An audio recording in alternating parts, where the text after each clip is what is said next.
I'm not a Puritan. I mean, I've got many things in my life I'm not going to tell you. But when things are important, like drawing and art, you can't, I separate that from the mundane.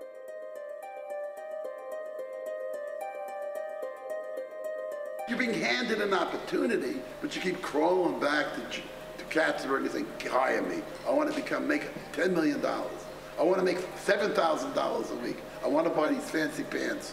Well, you know, young directors that work for me, I meet them at parties lately. They got these great pants, you know, these designer pants. I know they made a lot of money, but they're doing Shrek 2, 3, and 4. They think they're doing something. I mean, I'm sorry, guys, if you're young or half young, or get a bunch of guys together and make your own films.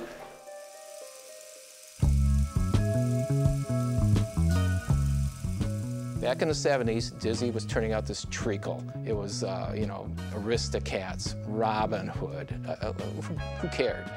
And Ralph came out there and he got my generation, and by extension, your generation, interested in animation again. And it was kind of cool. I think without Ralph, animation would have actually died out. In grade school, I used to doodle a lot, actually. And at that time, I didn't really know the impact my father had on actually art. I just would doodle myself and make little flip books in my journals and stuff for school.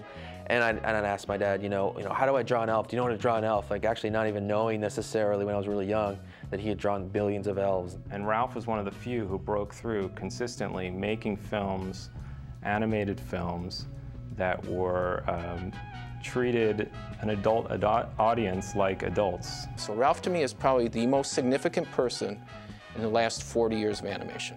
Some people work very well with my dad. They get him. I've seen it. They love him. They get it. Some people do not work well with him, hate him. He was definitely breaking the rules and taking animation to places it had never been before.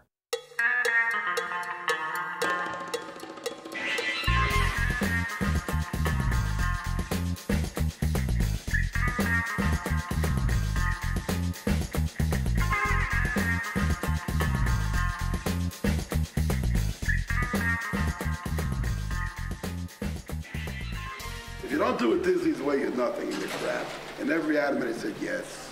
Yes, it's the only way, God. Yes, God. You can't do this. Yes, God said you can't do this. Our hands are tied. Why are the pictures bad, Connie? The pictures are bad because we don't have Disney's money. No, Connie, the pictures are bad because you're not thinking about what you're doing. Disney was dead. I mean, their films were terrible at that point. The studio was almost out of business. So we looked to ourselves as sort of the salvation, and maybe we could take animation somewhere else. You see, I'm a cartoon animation director. You mean you draw cartoon comedies for the movies? That's right.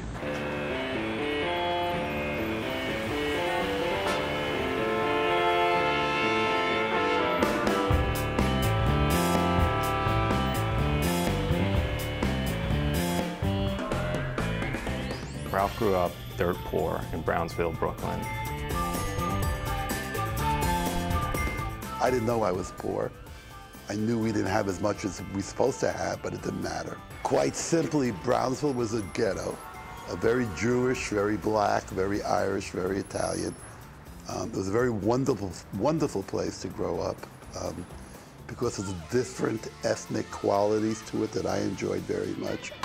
The freedom of a ghetto, meaning that there really was nothing we had to live up to. I always found that very important. In other words, nobody was chasing me to be a lawyer or a doctor or anything. You have that kind of freedom, you could afford to fail. And if you could afford to fail, you never worried. Too many people are worried about losing today, what people think of them.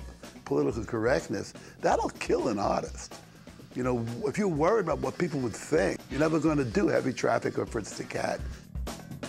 I lived in a very mixed neighborhood, and never once in my house heard anything racist. Not once.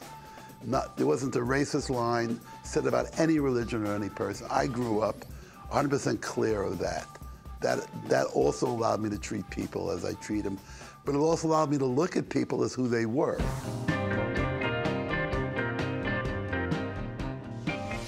So Ralph just started middle school, and Earlier in the day, he is involved in some kind of food fight in the cafeteria, and he's already in trouble with the principal. At the end of the school day, he's sitting on the steps outside of the school with his back against the front door, just smoking a cigarette. He's leaning against the door, and someone starts pushing from the inside.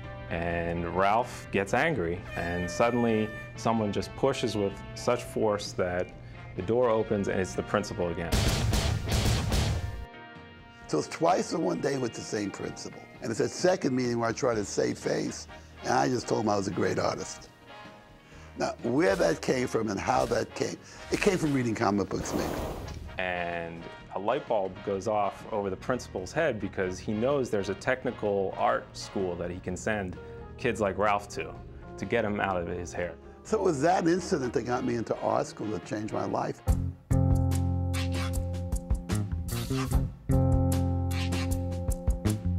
So he told me where to go, and I took it.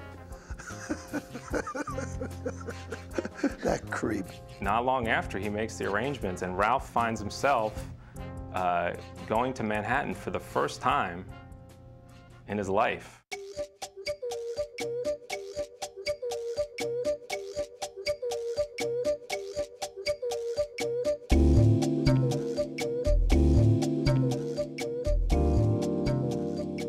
Cartoon stuff sounds interesting. I always wondered how they did it. Well, maybe we can dicker a bit. How about spending a day or two at the studio? That sounds okay to me. Cosmo was one of Ralph's friends at the art high school that he attended in Manhattan.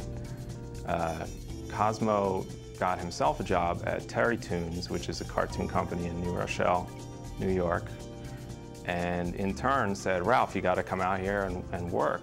Say, we'll make a cartoonist out of you yet. Terry Toons was a fantasy world come true for Ralph. Everywhere you went, it was art. It was cartooning before computers.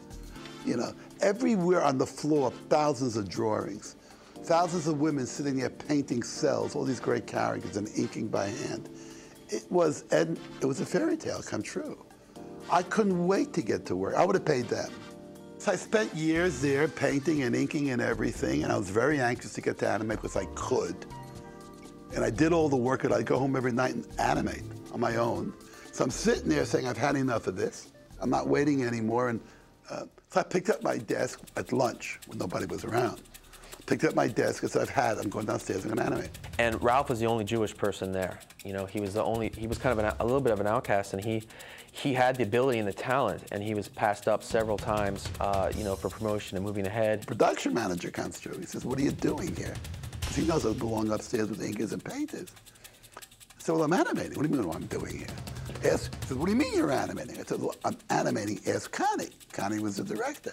I wouldn't have gone downstairs and let me animate if I could not animate. I would have kept my mouth shut. But the minute I knew I was better than most guys in the place, I went downstairs. I said, you didn't go downstairs because you're not better than anyone else yet. Terry Toons did not let directors work on the scripts, did not let directors do the storyboards, and no directors recorded the voices. So after about a year of that, I had enough. Why did you leave? Because I wasn't getting anywhere. After 18 months, I figured I was worth more than they were paying me. And I figured I was ready for promotion to more important work. And I heard that somebody was leaving the top job at Paramount Pictures in New York.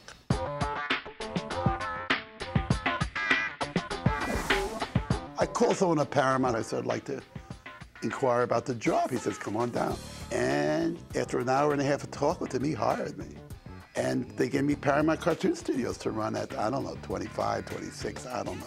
So I get to the elevator and I'm shaking because I got a whole place to run. And I'm young and I'm very scared. So I'm afraid he's gonna come out of his office and change his mind. So I run down all the 44 floors. Animators don't have to be crazy, but it helps.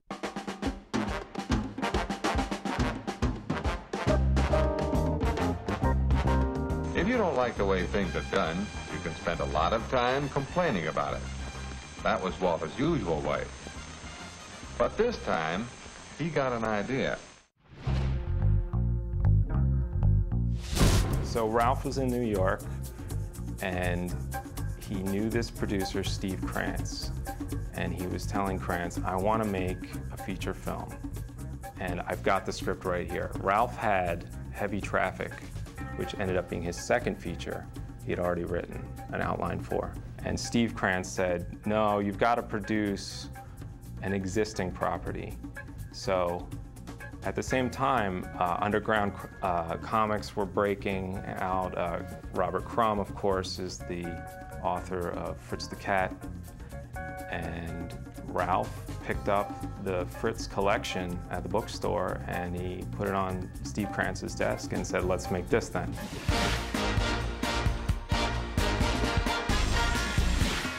Ralph hit a grand slam with this film, his first feature film.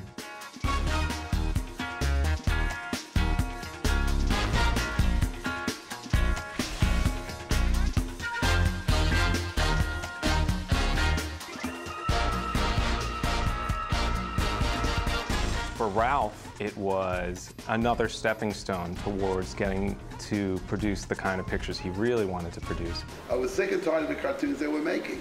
I didn't find what they were trying to say any reason to say. So I immediately thought that anything different would get people excited. Most studios other than Disney didn't have a production arm in animation. They didn't have this sort of system set up where you can plug into like they have today. So when he came and said, I'm going to make an animated film, they said, great. So Ralph made 3 urban films, 3 street pictures, and we hadn't seen a glimpse of his interest in fantasy worlds yet.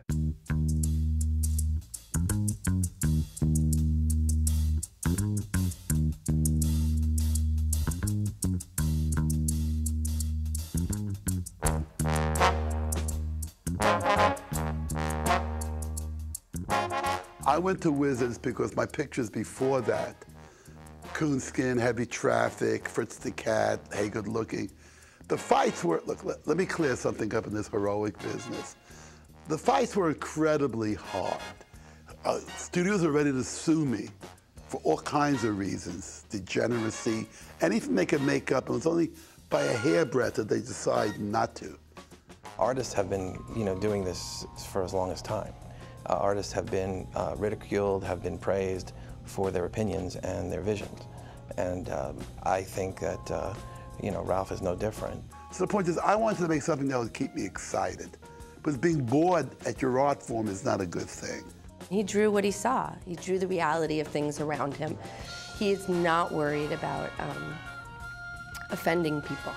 My films have been around for 30, 40 years.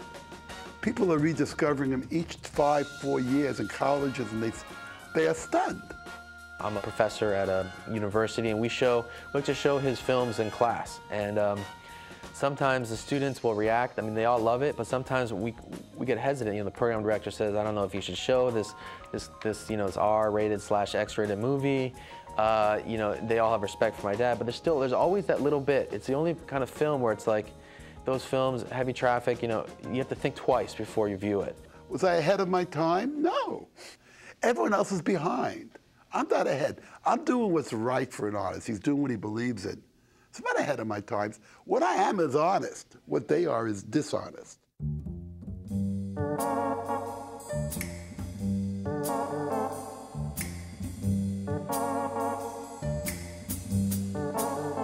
He was never trying to prove a point. He was never trying to show people anything or demonstrate a huge idea. He was just trying to show what is. He always said that his stories he was the quiet guy in the corner just watching. Because I loved fantasies. Then I read Lord of the Rings.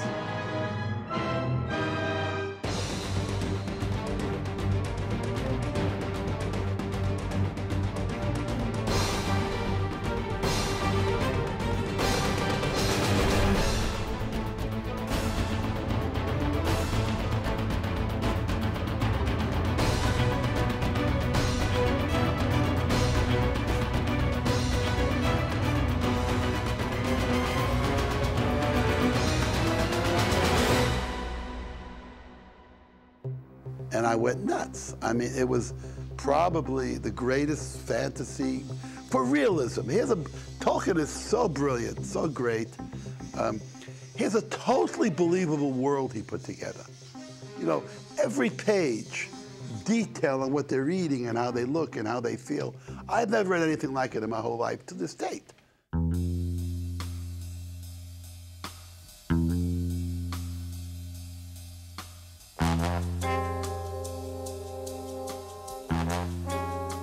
So I went into his office, and the woman asked about an appointment. I said, no. She said, well, you can't see Danny. He just came walking off the street. I said, just tell him Ralph Bakshi is here with the rights to Lord of the Rings. She says, what? She grumbled and she growled, and she finally did it.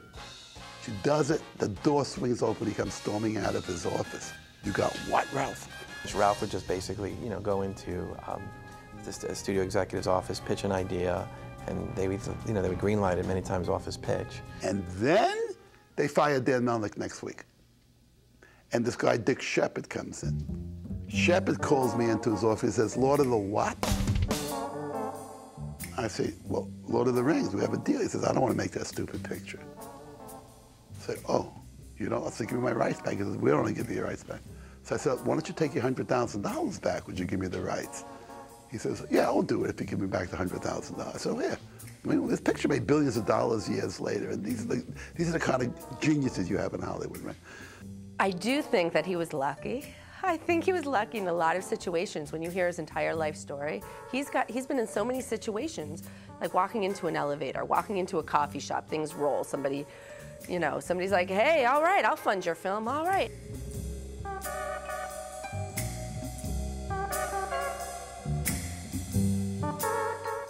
I called him and told him I had the rights. Would he want to do this film with me? He said, absolutely. So he flew down the next day, and we made a deal with Zentz to do Lord of the Rings. One of the first questions asked about film production is, how much? Well, how long is a piece of string? A motion picture is not a stock or inventory item. It can cost surprisingly little or involve a budget that would choke an elephant.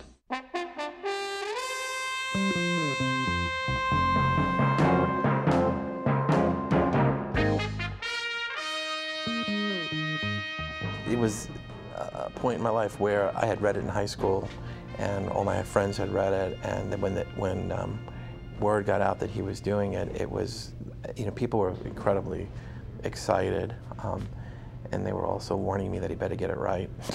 I read about it in Variety that they were planning to do it, and I had been in love with the books for several years, and I actually had an uncle that was I don't know, vice president or something at Universal, and I said, do you know these people, or is there any way you can get me to meet them? And he didn't know them, but he knew people that knew people.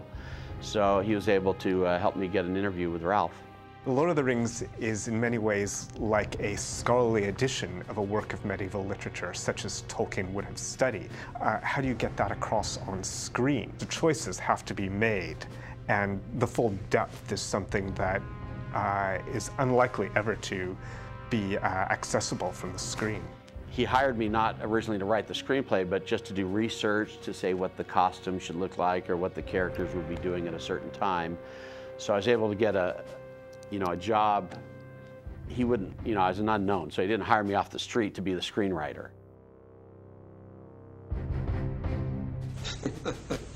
I think it's pretty clever the way you fellas combine cartoon figures with something that looks as real as that automobile. We've made tracings and photographs of a real car for those scenes. How is he going to take this unbelievably complex undertaking of Lord of the Rings and get a finished film for whatever budget Saul Zaentz gave him to do it with, which I suspect wasn't enough?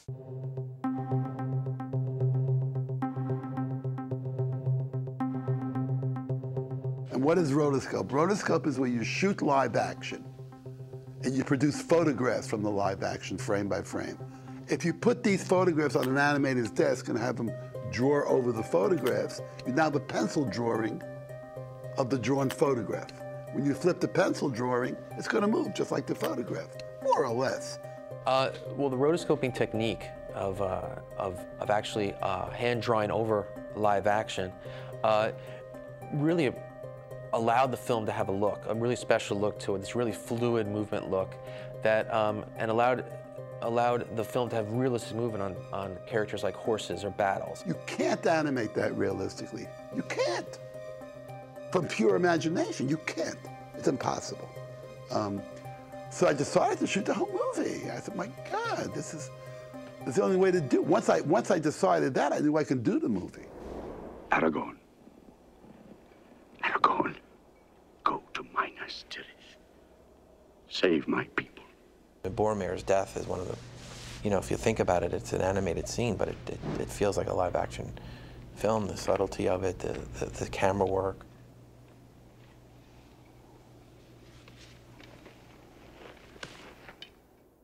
I talked to Ralph about solarizing the film, you know, and process it at the lab. And when you solarize film, it looks almost like a drawing. You know, it's a technique that you expose a film to light while it's being processed. But it has to be just so much light, and it has to be timed just right. But it does give a good effect, and of course, it saved a lot of problems in the battles, you know, with all these people in Madrid. I think that ultimately what Bakshi showed was that The Lord of the Rings could be tackled cinematically, and it could be done in a way without Disneyfying Tolkien. It showed that fantasy and fairy tale were serious adult enterprises.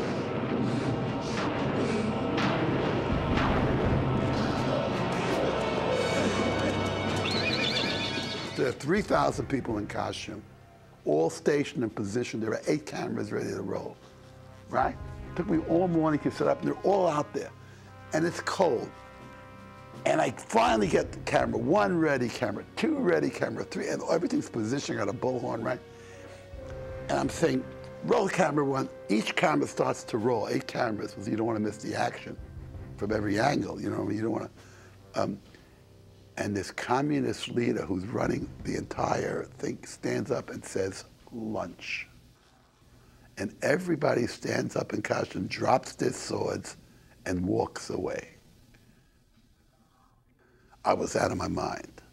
But it's also on a budget, it's all screaming at me. You know, producers always worrying, so, you know, these are hard shots. It was more a labor of love, you know, and Ralph created that with you. You know, he wasn't bossy boss. I mean, he did look out after everybody, and you knew that, and you knew how deeply he felt about it. And after a while, you got involved in it, and it became a part of you. You know, the amount of work to produce Rings, the frames, the people, shooting live action and animation, I mean, I don't think anyone ever appreciated I was on the verge of insanity. In other words, that was so much work for one man to be doing as a director. It wasn't where someone else shot the live action and said, I was over Spain shooting major live action footage.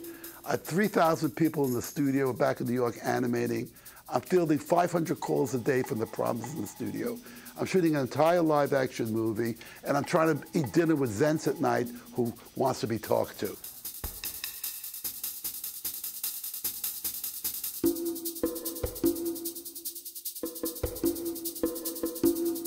I'm saying, so after a couple of years of that, I was pretty much a basket case.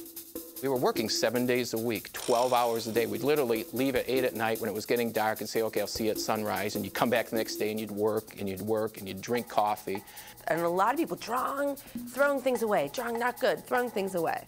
My dad would walk around and people would be like, whoa, and he'd talk to them and they'd draw, no, try this. And I remember I would just walk around and be like, oh, you're so mean, that was a good drawing. And they'd be like, here, kid, you have the drawing. Hobbit hair. I got fired once because somebody did a lousy job on Hobbit hair. And they thought it was my scene, and I got fired. And of course, I was devastated. For several months, I was doing research. And then I wrote the script for him. I wrote 5 pages of the script, just to give him, you know, hint, hint, this is what I've done for a few years, this is what I'm good at. And so he finally gave me the shot. We'd give people a break because he needed to. He would do it on a whim, or he genuinely liked something and he would take a chance. I can't tell you how many people he promised would be his next director during the course of the film. That was his big thing. You'll be my next director.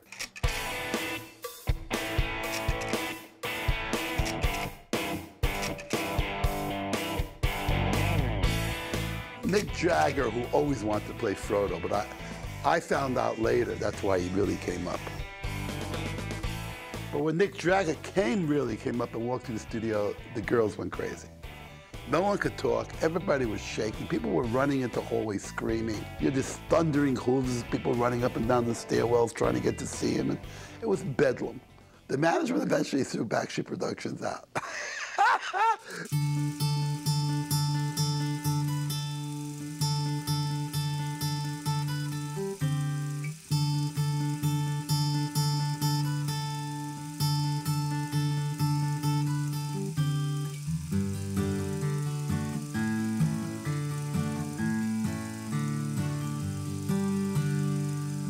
Family never took second place to my filmmaking. If I'm a filmmaker and I'm working very hard, you bring the family to the office, let them crawl around the floor. If you want to see your kids and you can't get home at night, bring them up.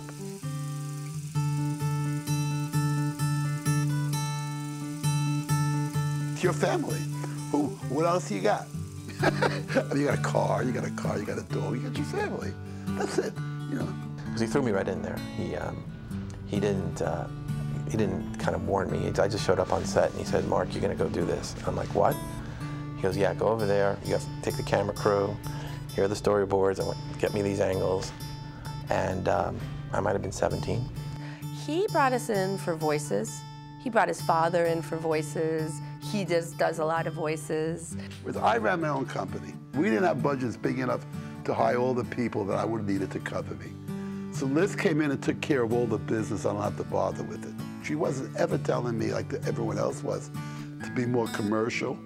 She fought for me to continue to do exactly what I felt right or wrong.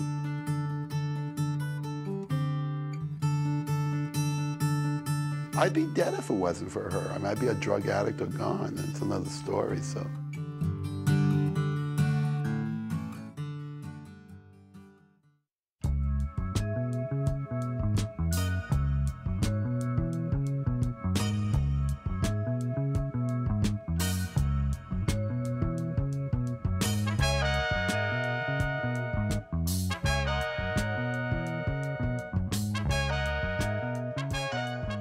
He's taken his perseverance for film and really transferred it into his art. You know, when I go up to visit him, he's on top of the mountain, you know, painting nonstop. He's in his studio, painting all day. Comes out for dinner, goes back in there, paints. You know, goes to sleep, wakes up, paints more. One thing I noticed Ralph had a lot of was perseverance when faced with obstacles. Nothing seemed to steer him off course. If you're an artist, if you have something you wrote, you directed, you produced in your own company, something you truly have to make, perseverance is easy. You sit there crying about getting a job at Disney or things are falling apart.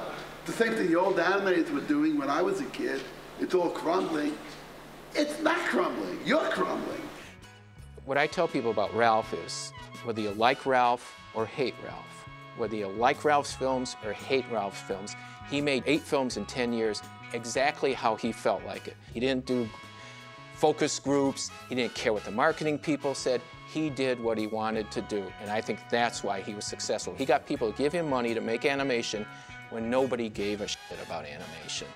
So perseverance is something you get if you're doing something you truly love.